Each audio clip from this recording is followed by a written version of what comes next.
दिल्ली में हुए श्रद्धा murder case से सनसनी फैल गई है। उसके लिव इन पार्टनर ने 6 महीने पहले हत्या के बाद आरी से शव के कई टुकड़े कर दिए।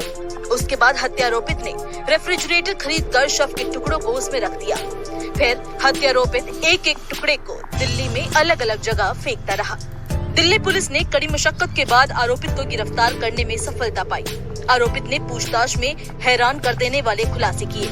श्रद्धा मर्डर केस पर एडिशनल डीसीपी ने बताया कि यहाँ पर एक लड़का लड़की मुंबई से आए थे।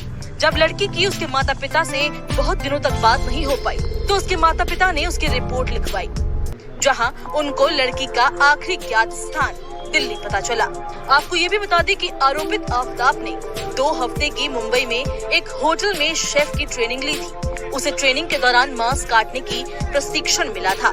इस वजह के चलते आफ्ताब ने बेधड़क होकर अपनी गर्लफ्रेंड के शव के 2 दर्जन से ज्यादा टुकड़े कर दिए। श्रद्धा महाराष्ट्र के पालघर की रहने वाली थी। दोनों की मुंबई में एक कॉल सेंटर में मुलाकात हुई और यही दोनों को प्यार हो गया, जिसके बाद दोनों ने शादी की योजना बनाई। लेकिन श्रद्धा के माता पिता इस शादी के खिलाफ थे। इसी कारण दोनों मुंबई से भागकर दिल्ली आ गए और छतरपुर में लिव इन में रहने लगे। श्रद्धा उसके साथ शादी करना चाहती थी और आफ्ताब शादी से लगातार इनकार कर रहा था और इसी कारण दोनों के बीच झगड़ा होता था। इसी बीच 18 मई को आरोपित ने श्रद्धा की गला दबाकर हत्या कर दी। इसके बाद हत्या को छुपाने के लिए मृतका के शव को कई हिस्सों में काटकर रेफ्रिजरेटर में रख दिया। चूँकि लड़के ने शेफ की पढ़ाई की थी और उसे मीट वगैरह संरक्षित करके रखने के बारे में भी जानकारी थी, इसी के चलते उसने मृतका के शरीर को सुरक्षित करके रख लिया। फिर हर रात प्लास्टिक की थैली में शव रखकर महरौली जंगल में फेंक आता था ताकि किसी को शक न हो। ये सिलसिला लगभग 18 दिन तक चलता रहा।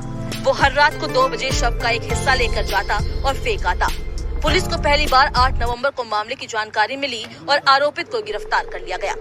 वहीं श्रद्धा का सोशल मीडिया पर अपडेट आना बंद हो गया, जिसके कारण मुंबई में माता पिता की चिंता भी बढ़ गई थी। श्रद्धा के पिता दिल्ली पहुंचे और बेटी को तलाशने की हर कोशिश की, लेकिन कोई सुराग नहीं मिला। अंत में उन्होंने दिल्ली पुलिस से मदद मांगी।